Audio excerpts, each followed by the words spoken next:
A revolving letter of credit is a financial instrument used in international trade. It provides a secure way for buyers and sellers to conduct business.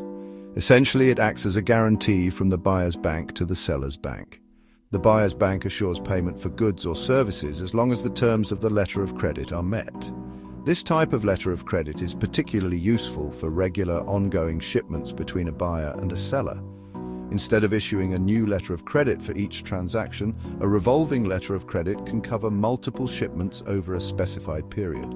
This saves businesses time and reduces paperwork. The letter of credit revolves back to its original value once a shipment is paid for, allowing for continuous trade.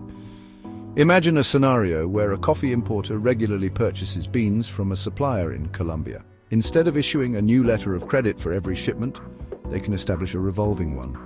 This streamlines the process and ensures timely payments for the coffee supplier.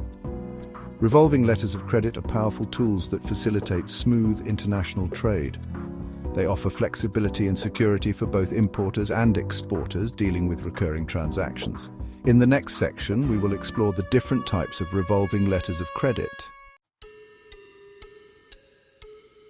There are two main types of revolving letters of credit: those based on time and those based on value. Understanding the distinction is crucial for businesses to choose the most appropriate option for their needs. A time-based revolving letter of credit is valid for a predetermined period, such as 6 months or a year.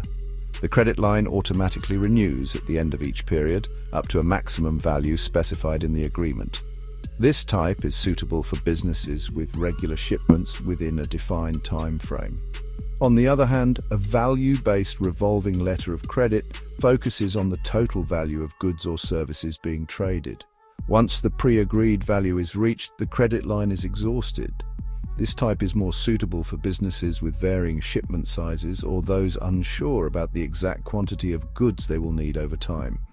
The choice between a time-based and a value-based revolving letter of credit depends on the specific circumstances of the trade relationship.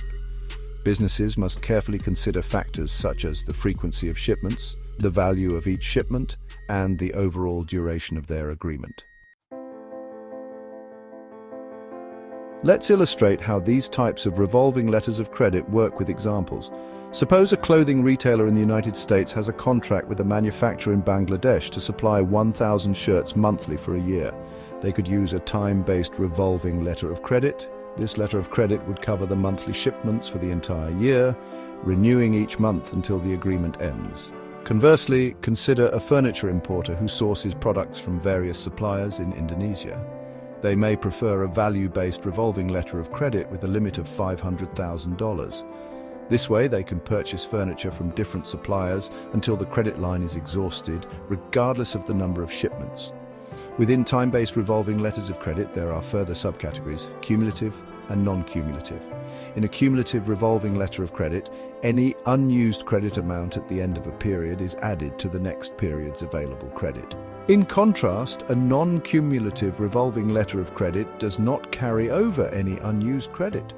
Understanding these nuances is vital for businesses to maximize the benefits of using revolving letters of credit in their international trade operations. By carefully selecting the right type and subcategory, businesses can ensure a smoother and more efficient trade process. Revolving letters of credit offer numerous advantages for banks, importers, and exporters. For banks, they represent a lower-risk form of financing compared to traditional letters of credit. Since the credit line automatically renews, banks face less administrative burden and processing costs. Importers benefit from improved cash flow management. With a revolving letter of credit, they don't need to tie up large sums of money for each transaction. This allows them to allocate their funds more efficiently. Additionally, it provides greater flexibility in managing their inventory, as they can readily adjust order sizes based on demand. Exporters gain payment security and reduced risk of non-payment. The guarantee provided by the buyer's bank assures them that they will receive payment for their goods or services, provided they fulfill their contractual obligations. This security is especially crucial in international trade, where legal recourse can be complex and expensive.